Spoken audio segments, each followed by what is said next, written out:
pozez eta lasaitasunez hartu dut berria.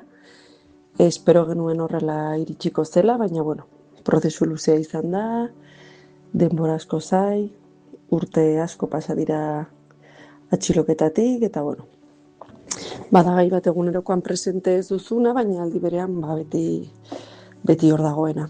Eta horrelako egunetan mugitzen dira pixka bat gauzak, gogoratu, prozesua bera, eta esan bezala lasaitasunetik, eta nolabait onarpen hori eskertzekoa da, eta ematen du nolabaiteko itxiera edo lasaitasun bat, eta eta bestetik ere mugitua. Ikusita zemerke ateratzen denez, aitortza garrantzitsua da oso, baina ikustea ere arduradun politikoak eta ez dela inongo ondoriorik egon, ez dela olakoetan neurririk hartzen, eta behintzat aitortzen da, egia argitaratera da, baina nik uste erreparazioaren bidean oraindik pausuak falta direla. Eta 122 aitortza hauek, kriston garrantzia dute zalantzari gabe.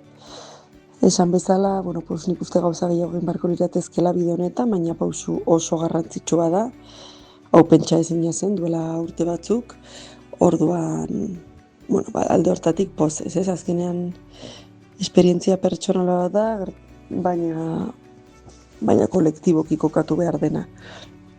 Eta pertsona puntual bati pasa zaion zerbait, da helburu politiko batekin, modu kolektiboan, norbanako askori, gertatu zaigun zerbait, edo egin diguten zerbait, orduan, balde hortatik nik uste bai maila pertsonalean, eta batez ere maila kolektiboan, maila politikoan, garrantzia handia duela, ez?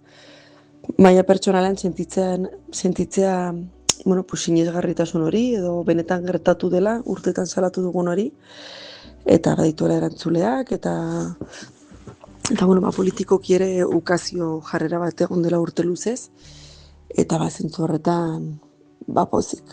Ateratzen diren izen hauengatik, guregatik, baina ere, tortura existitu izan dela, praktikatu izan dela, modu sistematikoan, helburu politiko batekin, herri oso baten kontra, orduan.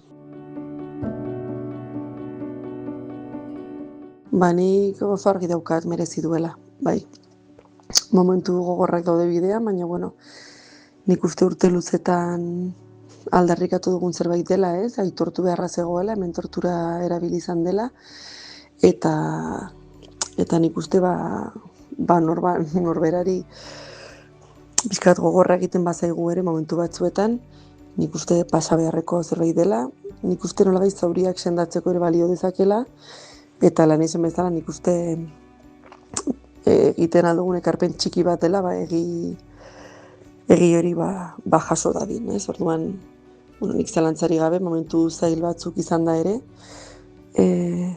niretzako kasu honetan lagungarri izan da, mugitu behar izan dira gauza batzuk, berriro kontatu, berriro gogoratu, ez dira momentu xamurrak, baina esan bezala aldi berean, bai norberarentzako, bai hemendik pasa diren guztiengatik, askok ez dute aukera asko izan, ez dute kontatzerik izan, ez dute ikusterik izan, zer den ofizialki aitortza, orduan,